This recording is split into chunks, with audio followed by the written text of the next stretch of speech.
আসসালামু আলাইকুম। আমার একটা ছোট্ট প্রশ্ন জাগছে মনে, তাই ভিডিওটা করলাম।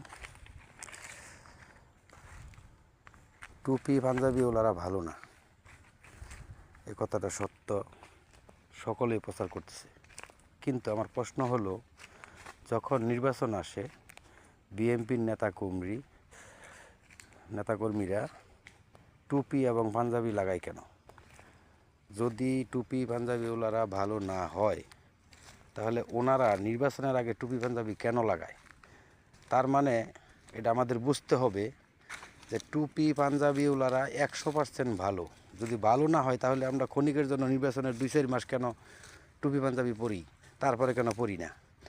আর পছানোরা তাদেরকে ধন্যবাদ। মানুষ যদি জ্ঞান বুদ্ধি ভালো থাকে, তাহলে বুঝার যদি ক্ষমতা থাকে, তৌফিক আল্লাহ দান করে, তাহলে এটা বোঝা উচিত যে টুপি পাঞ্জাবির মধ্যে অনেক ভালো কিছু আছে। যদি নাই থাকবে, তাহলে তারা কেন ওই 2-4 মাসের জন্য টুপি পাঞ্জাবি পরে?